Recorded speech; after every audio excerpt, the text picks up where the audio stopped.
if you look at one of our greatest intellectuals, Abu Bakr Al-Baqillani, I mean, phenomenal Iraqi scholar.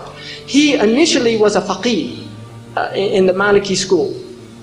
When he saw that the dominant fitan of his age were in kalam, in theology, he became a mutakallim. Despite the fact that theology is, of all the sciences, the least important in terms of, I won't say the least important, what I will say the least desired. I won't say least important, because it has its deep importance, but it's the least desired. Why? Because the ulama did not like kalam. If you read the early ulama, they did not like kalam. In fact, I think the reason they called it kalam is in an almost derogatory. It's like empty talk. But when the shubha is there has to be an alim who makes his rad. And rad shubuhat, which is to reply, to counter-argue the doubtful matters emerging into the understanding of the Muslims, that is an obligation on the ulama. And this is an age of shubuhat. And we have so many shubuhat, and we don't have ulama replying to it because we don't have this level anymore. This is one of our deep crises in this age. And so Abu Bakr al-Baqillani, rahimahullah, when he saw that the crisis at that point was kalam, he became the greatest mutakallim of his age and refuted all of the sects of his time. And he was sent by the Muslim caliph to Rome as an ambassador to Constantinople. When he entered into Constantinople, the emperor at that time, they were very arrogant. It was their tradition that they had to bow, just literally go into full ruku'ah to the emperor.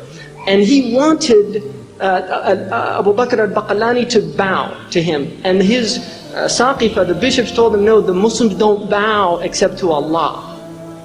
And so he said, well, work out some way that will force him to bow. So what they did is, in order to get into his chamber, they put a small, narrow arch.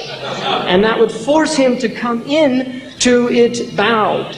You see, now Abu Bakr al-Baqillani, and this is intellect, when he came to that chamber and he saw the king's throne behind it, he turned his back and came in backwards. You see, and this upset the ruler, but what can you do? I mean, you're going to force a man to... So when he got there, the bishops greeted him, and he greeted them back, and he said, how is your children and your wives? And the bishops looked at each other and they said, what are you asking about? Don't you know that we're natanazzahu an al-ahl wal-awlad? That we're exalted above having children and having wives? And he said, عجيب تتنزهون عن الأهل والأولاد وتنسبون إلى الله الأهل والولد. You consider yourselves above wives and children, and yet you attribute to Allah subhanahu wa ta'ala a cohort and a child? You see, فَبُهِتَ الَّذِي كَفَرَ. This is the hujjah of Ibrahim. بُهِتَ الَّذِي كَفَرَ. He was amazed. Buhita. His intellect suddenly went into, what's shut down in computer language. What happens? Crash. You see, it crashes.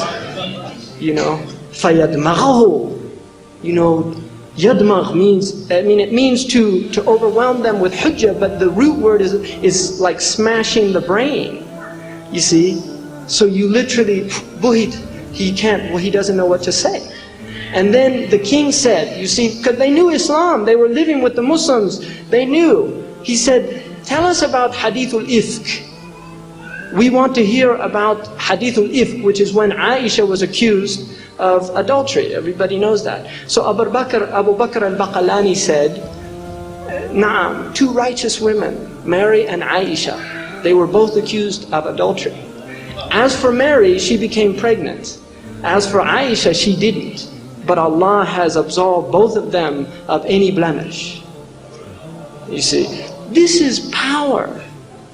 Because words are power. We don't say the word is mightier than the pen. The sword. The pen is mightier than the sword. No, the pen is a sword. The pen is a sword. It's Sayf al-Haq. And it has its time and its place, and it chops off necks. Darb al-Riqab. That's what it does. It takes off because it separates the intellect because it's so powerful and overwhelming.